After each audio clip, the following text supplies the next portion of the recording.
Hi everyone. So I wanted to do a follow-up video to what I made yesterday, where I discussed how Tanzania is losing potentially millions in foreign direct investments due to certain policies, right? And I know some people are thinking that, okay, I was so frustrated that maybe I'm talking about leaving.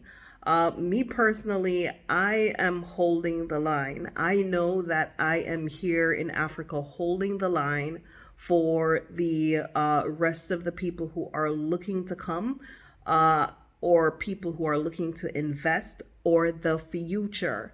Okay, I am here for the long haul. I am not here for just, oh, it didn't work and I'm gonna go. So, with that being said, I want everyone to understand that I'm frustrated, yes. And I want people to understand what brought on that frustration. What brought on that frustration was just 18 solid months of working and working and working and working. And, it just felt like the things that I needed to do in order to move to where we need to go, I'm just not getting that support locally. And so I find myself in the position where I'm consistently seeking to get new shareholders, get new investors in the company, but I don't have access to grants and I don't have access to capital, even though the Tanzanian Investment Center Act says that companies like mine should be able to access capital. So what banks do they have other policies in place where they don't necessarily have to grant you those incentives, right? So it feels like it's not working in the best interest of Tanzania, and it's not working in the best interest of the Tanzania Investment Center, and it's not working in the best interest of the policies that were set in place by the forefathers of this great country. So, it's just extremely confusing. For example, we have the U.S. to Africa trade, trade office, which is a part of the, administration, the coming straight through the office of the President of the United States, that annually, right, has been holding these summits and holding these trade missions to Africa and working with private companies in the United States to come back to Africa and do business. And so it's not something new or something that is brand new, or something that people are jumping on and saying, oh, I want to go to Africa. It's been around for ages, right? And so, but when you get to Africa, the same institutions that are claiming that they're there for helping, or they want to see the diaspora come back or come to Africa, there is no support there. Okay? So I don't want anyone to get it twisted about exactly what I'm saying. What I'm saying is the process of doing things in Tanzania is difficult. And if you are a foreign investor, you are going to find things extraordinarily difficult. And you're going to find yourself alone a lot. Okay. And I am an extremely disciplined person. I have no relationship with anyone outside of my child because I'm so focused on my business. I am not in the club on Friday night, Saturday night. I don't drink. I don't smoke. I have no social life. I am just straight on my business. So if I can put in this kind of grind, being up at night, late in the morning, and writing grants and writing documents for financing and all of this stuff, and I'm not getting to where I should be, then something is wrong. right? And so I'm talking pretty much about my experience. So my experience might not necessarily be someone else's experience. I'm mature enough to understand that, okay? But what the general consensus from Tanzanian people and foreigners, whether you be black foreigner or white foreigner, is it's as if there is no there is a tone deafness when it comes to how things can be done and could be done and should be done in order to attract and retain investors. That goes for local and foreigners alike. So I am here holding the line, and I want people to understand where I am in my company. I am doing well, okay? But this is where I am. I am like halfway up the mountain, like right here. I've come from the bottom. I'm not at the bottom anymore. I'm right here close to the top. And if I don't press the gas and go straight up this mountain, I am only going to go back down the mountain. Where I am at this present time is an amazing, amazing place in my business. And I should be able to grow and go to where I need to go. Okay. Some of the issues that I am facing concerning financing is most of my investors are way overseas, and I am doing all of the work, most of the work, the intensive work. I'm doing it by myself. I am the one who is designing the packaging. I'm the one who is doing the cooking. I'm the one who's doing the managing. I'm the one doing the micromanaging. I'm the one, doing the construction. I'm the one doing all of the things that at least 10 or 20 other human beings should be employed to do. And I cannot afford to hire anyone else. A part of that is, yes, we don't have enough resources to do all that we need to do.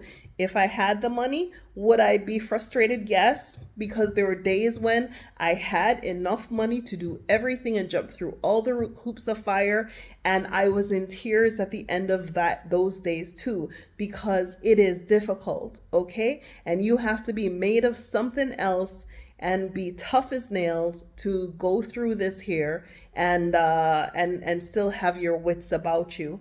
And like I said, I'm extraordinarily disciplined. So I don't have an outlet other than my 7-year-old child. I don't have a friend to come and rescue me from my work. I'm a workaholic. I love to work. I love seeing results. I love getting my little wins, my little micro wins when I do something and it pays off. I like to say in my little heart, yay, I did that, you know? And so someone like me who is actually really doing stuff, because like I said, my investors are overseas and whatever is sent goes straight to the business, okay? It goes straight into the business or something related directly to the business. So there is a high level of trust when it comes to doing business with me.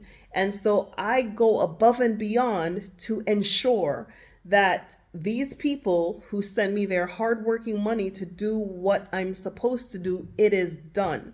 So if the money came to pay the lease, I pay the lease. If the money came to build out something, I build it out. If the money came to do something, I do as much as I can do. And then I get to a point where I realize I am also putting in more than what should be that the project requires. Okay, well, not the more than the project requires, but more than the resources, because I can see the growth and I can see the opportunities because I am the man on the ground. So if I am getting a booking in my house, it is going into the restaurant. If I am getting a sale in my CMOS, it is going into the restaurant. Why is that restaurant so important? It is important because it allows visibility in such an infant industry where people in Tanzania do not know enough about CMOS. do not know enough about how to use it and what it's used for. We give them the Jamaican food and sea moss to drink, and they love what it does for their body, and they keep coming. So, this is what I'm saying is, it is important, but I am pressing the gas real hard, okay? And I want people to understand why I feel the way I feel so passionately and so frustrated, because at this point in time, I have access to raw material, but where my project is supposed to be is not in the raw materials only, which is sea moss. It is also in the development of products. Now, if you think about products, when you're talking about raw materials, let's say, for example, there is a pepper. If you think about a pepper, what can you do with a pepper? You can cut it up, you can dice it up, you can make a hot pepper sauce, and that's it. So you have the raw pepper and you have the hot pepper sauce. That's all you got out of that pepper. Then when you think about tomatoes, you can say, okay, tomatoes, I can get a fresh tomato, I can get a sun-dried tomato, I can get tomato sauce, and I can get some ketchup out of tomato. And that's as far as you can go with just the tomato, right? But when it comes to sea moss, you can create an entire range of both nutraceutical products from, you can create animal feed, you can create massage oils, lotions, body scrub, shampoo, pet food. You can do a variety of different things with this sea moss. You can, for example, this is my brightening body scrub that I use to make the product, to use sea moss to make. Okay. There is a very, very large market and a large opportunity to reach the market. And when I'm talking about the market, I am not talking not just about the American market.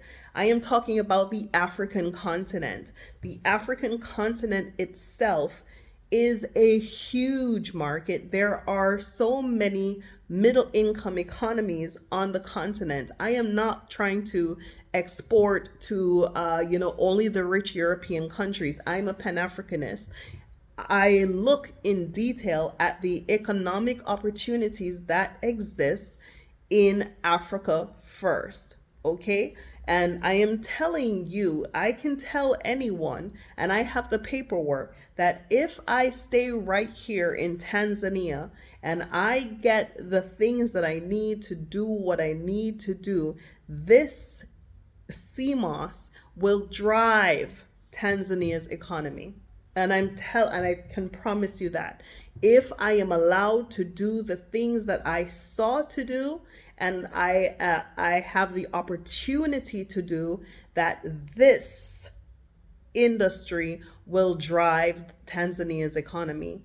But no one can see what I see because no one is working the way I am working. Okay, but I just want people to have an understanding of where all of this like pent up frustration is coming from. Part of it is, I'm going to go into details, every single detail. I'm going to talk about my entire journey for 18 months, but I'm not going to do it in the form of complaining. What I'm going to do is provide solutions, and I'm going to explain to you how I arrived at this solution. So I want this video to be wrapped up really quickly. So I'm going to go into it bit by bit. Okay. So number one is access to government properties. I believe that small and medium enterprises should have access to government properties, government leases, government contracts, things of that nature. We should be included. If Tanzania's strategy is to attract the foreign direct investment that they're looking for, they can attract that if they have certain things in place. For example, last year I was trying to get a store in the airport in Dar es Salaam. I went between Jackson and myself 13 times. 13 times we presented ourselves. We toured the airport. We toured an available space in the airport. We did, I was just looking for a little spot to put a push cart where I could sell the sea moss from. But that was not successful. Then they said, okay, they don't have a space like that. Maybe they have a store. So we went and we looked at the store. And that, to this day, there has not been feedback. The airport is owned by the Tanzanian government.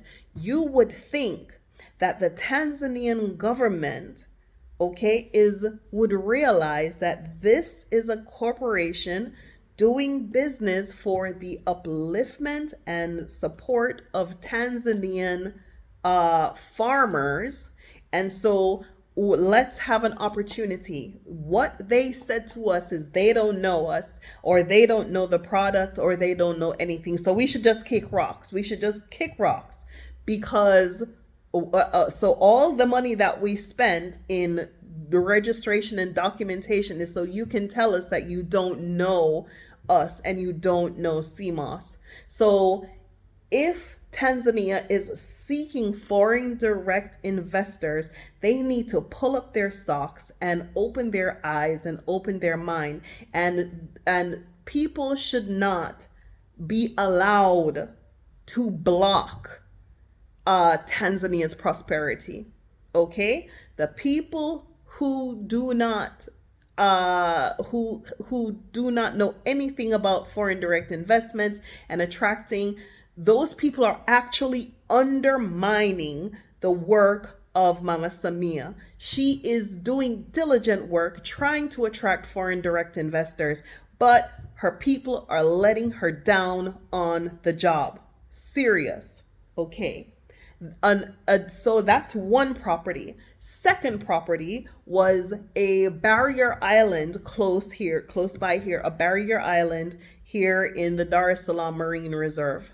I wrote them myself prior to any bids or anything. Reading their investment strategy concerning small island development, I wrote them. It was their responsibility to come back to me and continue on with the process because that is what it says in their documentation. On that barrier island, I saw the opportunity to do sea moss farming closer to Dar es Salaam, allowing Dar es Salaam farmers or communities to also learn about it. I was interested in that particular island because it has a natural ring formation that serves as a wave attenuation. So the waves are not as difficult to handle. Also, using my background in tourism, development, and project management, I jumped in, I sent them that letter. That was in February of 2022, February, March, April, May, June, July. In July of 2022, they sent me a call for proposal to go and look at an island all the way out in the middle of nowhere that had, it was completely damaged. They had drilled up and dug up a lot of sand sediment, and the island was dead. All the vegetation was dead. There is a pipeline running near it. It was useless, and I don't know why they think I would be interested in that. But they knew I wouldn't be interested in that. I'm going to get into that later. When I wrote them back and said this is not feasible, this is not what I would be using, I'm not interested, then they sent me back a proposal for the island that I originally wrote on, and this was in less than a 24-hour period. So they knew that the island I was interested on would become available, but still sent me on a wild goose chase all the way in the middle of nowhere on something that was not useful. Long story short, They took my money and gave me the runaround for uh, July, August, September, October, September, for 4 entire months. I had to get a former president of Tanzania involved to speak to the sitting people, and still it is not even resolved. So I am wondering, are they using resources to attract people only to attract the money and then play games? I am not sure. So this is why I believe that the Tanzanian government has to now come up with strategies for their foreign direct investors to access lease, land, funds, and resources. Now let's go on to the next thing, accessing capital. So the banks here don't necessarily have any type of structure for foreigners to even join the bank, let alone have access to borrow capital from the bank. And some banks, what they now do is have a company has to be in business for 3 whole years before you can access any kind of capital. Okay, so is that feasible? And exactly who is that designed to keep out, repel? Okay, that's another story. Okay, so let's see.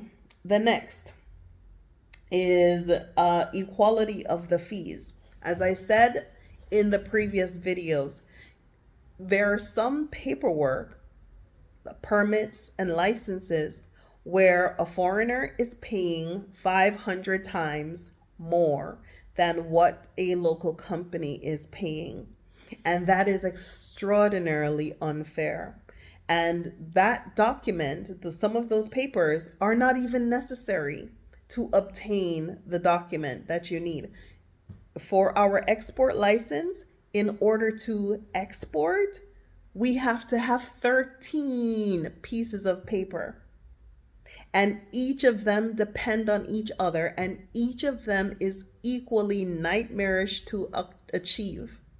And I don't know how I am still standing after going through that twice, because every single paperwork has a lifespan of the 31st of December. So before a 12-month period is ended, you must reapply. Okay? So that is one of the things that I think that can be done a lot better. Financial institutions as well, grants institutions. I believe that grant institutions, if foreign direct investors is what Tanzania is looking to attract, I believe that granting institutions should provide a quota for how many foreign direct investors they have issued grants to. Okay, because some of us know how to write grants. I have written many grants and have been granted many grants. So it is very disingenuous and cruel and unfair of a well-known grant institution. I don't even want to say it, right? To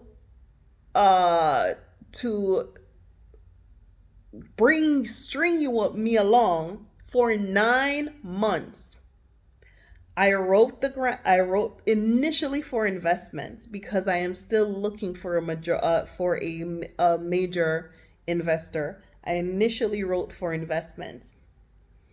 They said to write a grant. What you need is to have a grant. So I wrote the grant. They said, "Oh, you're asking for too much. Ask for this much, and then we'll continue to go from there."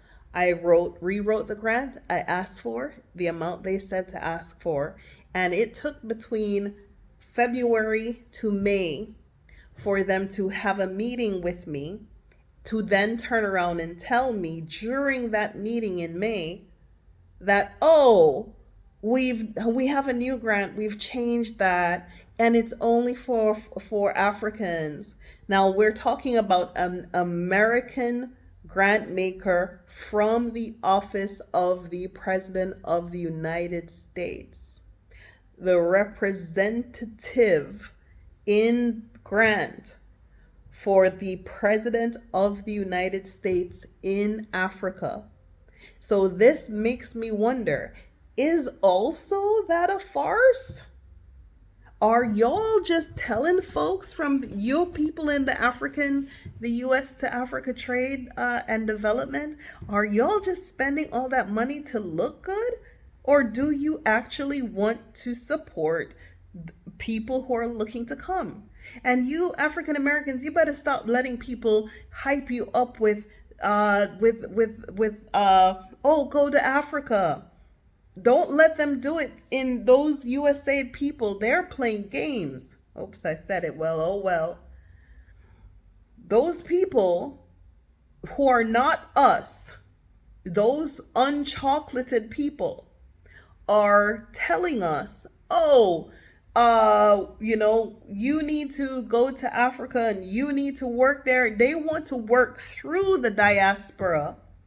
They want to get power and control of the diaspora to work through their office so that they can hold you up as a statistic to say, look, see, we have 10 businesses in our office that are going to Africa, but let one of those 10 businesses write a grant to their grant making arm and see how many of them actually get financed. So it is incumbent on these African countries. I hope y'all are following me. What I'm saying is, do not let these folks who are in these political spheres take your power and use it as a tool for their own benefit.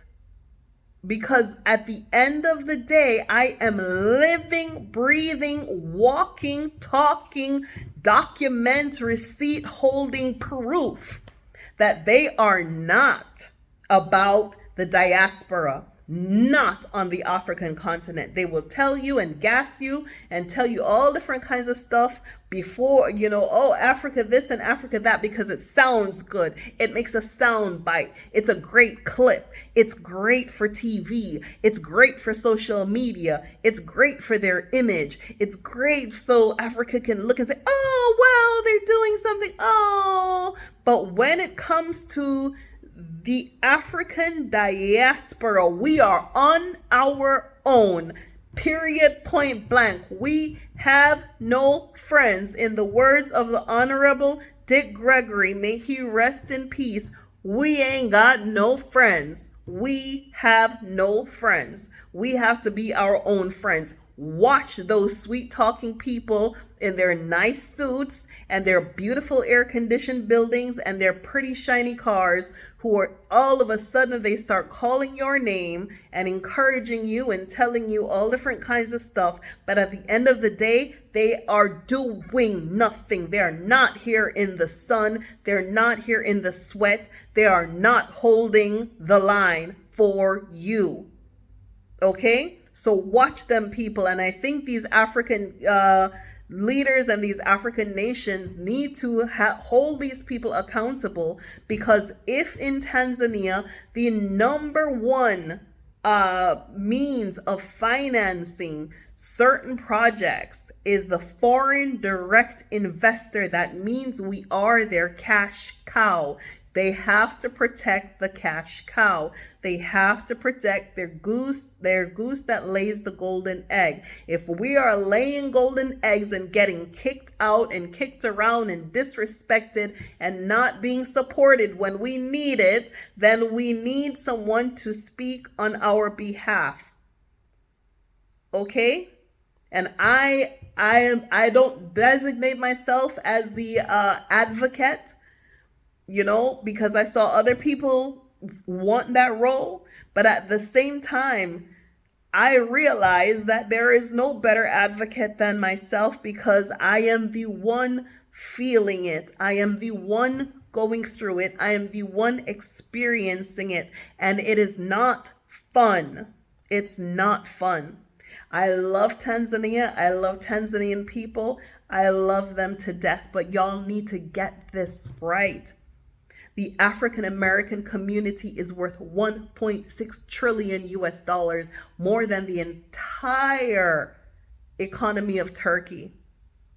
Imagine the combination of those know-how Black people who are Afrocentric and African minded, combined with the African resources and the African people. Imagine if there were 1,000 more like me who could do what I do and go through what I go through and continue to do it for Tanzanian people. Imagine. This would be an unstoppable powerhouse. Tanzania, do not miss this moment. Do not miss this moment. There are things that you can do and do differently. Okay? Your immigration policies should not be this outrageous.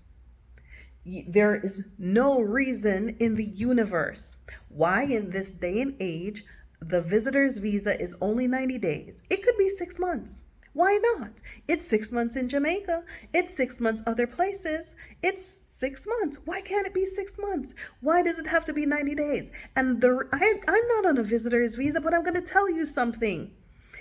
It is not enough time to know what you are doing. You don't, in 2 years, you are still just realizing and figuring things out. 90 days is not enough time. I think the visitor's visa should hold a 6 month. And I think the business class visa should be a 24 months. Because to believe that someone knows what they're doing in 6 months' time is it's ludicrous. The business class visa is only 6 months. So that means in 6 months, a person is going to travel to this country, figure out where they're going to live, what furniture they're going to sleep on, where are they going to eat, what are they going to eat, how to go about and do, right? How to figure out what they want to do, does it work? And given the geopolitical and all of the other climate, how to restructure themselves to make it work. It is not enough time. It is unfair, okay? For 100 US dollars for a visa that lasts 90 days.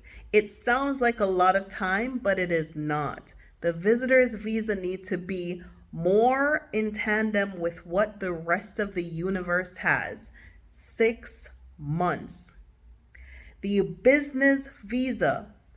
How can a company register with the TIC and only get 24 months in their residency?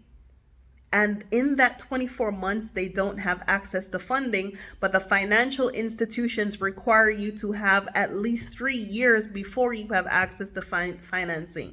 Do you not see the gap? Don't you see that there is a gap?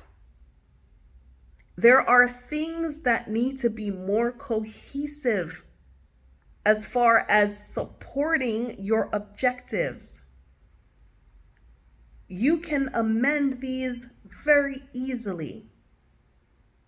It's very simple because most of the things are done by pen. You can just redo it, write it.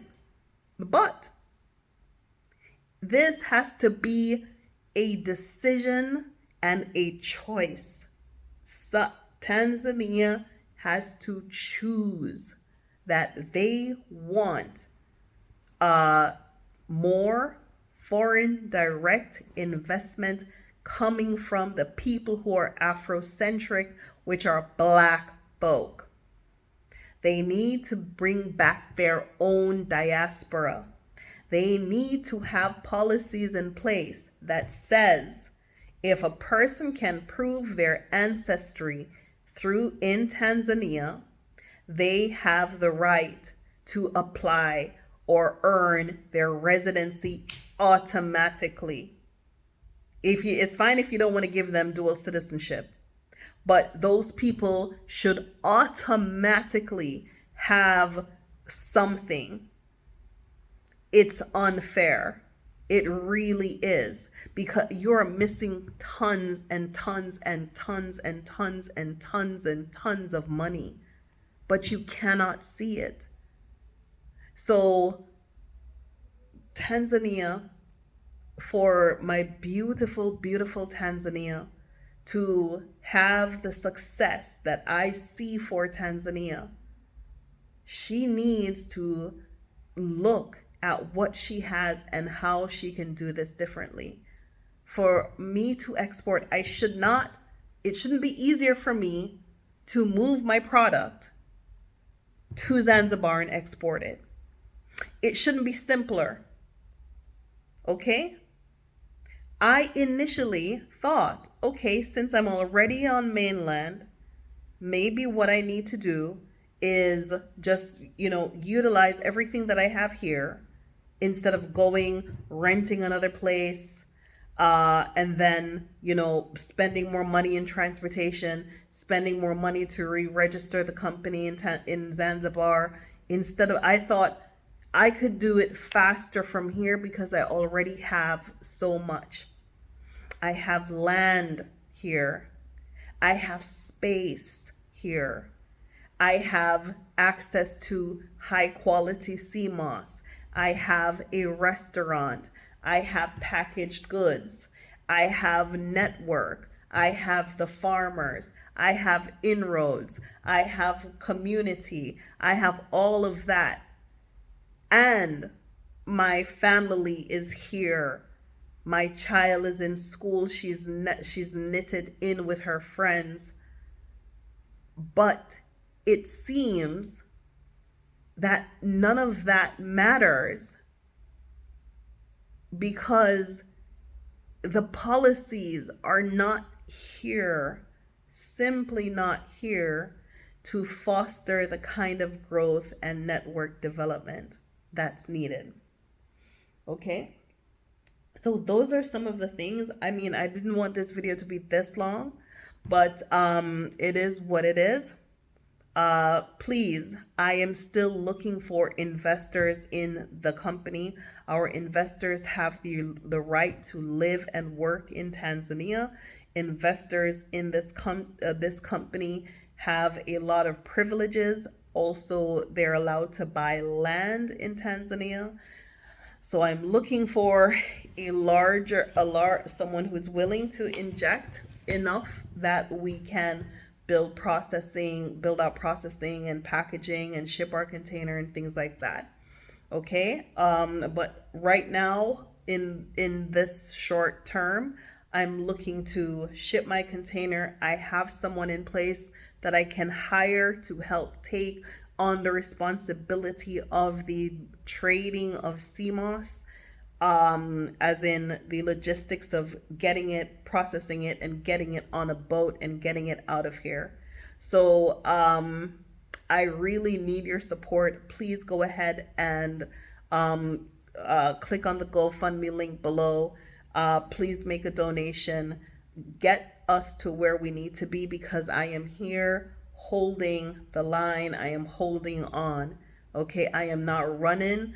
I am not shaking in my boots. I'm frustrated.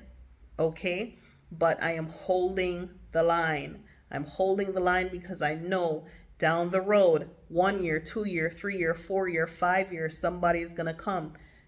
People have been coming already.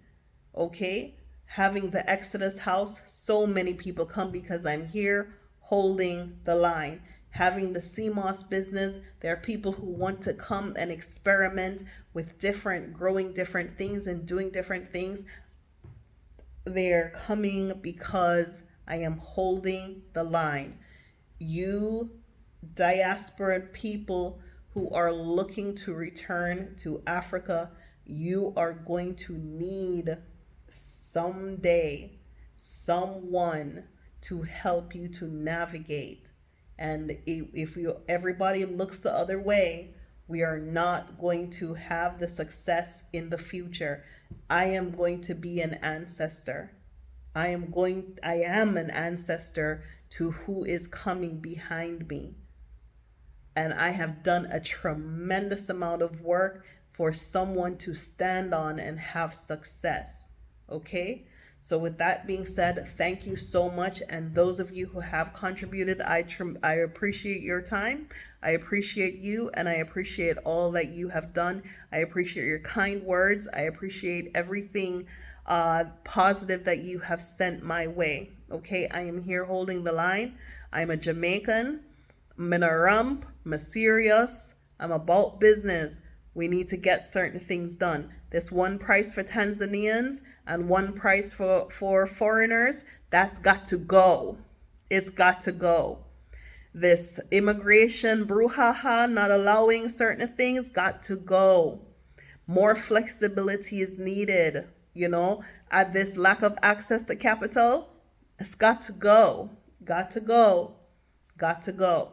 A lot of the things that is holding Tanzania back. I love Tanzania. I love Tanzanian people. But right here, if we don't catch this right here, maybe that's why I'm going through what I'm going through. Maybe that's why I set up this company, so that the ancestors can guide me into the rooms that I need to go in to have the conversations that needed to be had, because we're dying on the vine if this is how it's gonna be. Okay, and I'm here for success. I am here for success. I cannot have this much sacrifice and this much work and it not work. So I need partners, donators, investors, people to focus on what we're doing here so that we can stand strong in this here country. Okay, this is, and please don't get it twisted, this is not an us against them. Okay, and I'm not going to tolerate that. This is not an us against them. This is we are here and we are ready to work with them, but the policies have to be fair for everyone, not just us, but also Tanzanian people. So new tax holidays, tax breaks, whatever. There are just so many things that need to be adjusted. There is not enough time in this video to get into it all. Okay, so thank you so much for watching. Follow the link, and if you need to email me, I'll put that information down below as well. Thank you. Bye bye.